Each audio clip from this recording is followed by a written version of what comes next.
yuxumda görərdim səni.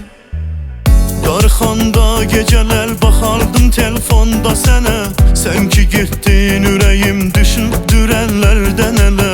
Hər gələndən soruşurdum səni divanə kimi. Alışıb şəminə yandım dəli pərvanə kimi. Necə canan demişəm, dərdə dərman demişəm. Can, can, can, can, sənə sultan demişəm. Can ey can. Necə canan demişəm, dərdə dərman demişəm. Can, can, can, can, sənə sultan demişəm. Can ey can.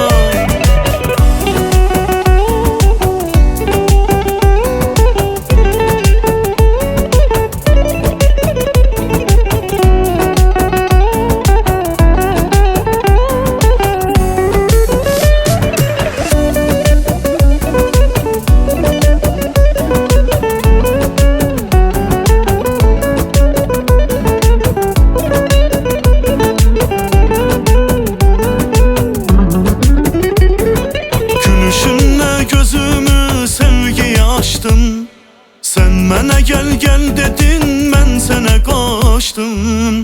Baxıram hər gecə mən gözüm yolunda gələsən. Mən səni sevən qədər kaş məni sən də sevəsən. Mən yatıb yuxumda da görsəm inanmazdım heç. Məni bu halda atıb tək başına sən gedəsən. Necə canan demişəm, dərdə dərman demişəm. Can, can, can, can, sənə sultan demişəm. Can ey can. Necə canan demişəm, dərdə dərman demişəm. Can, can, can, can, sənə sultan demişəm. Can ey can.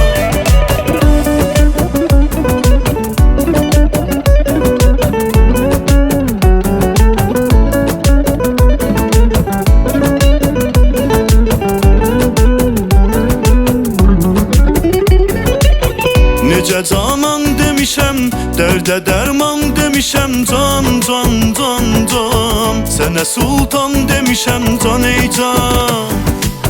Necə canan demişəm, dərdə dərman demişəm. Can, can, can, can, sənə sultan demişəm. Can ey can.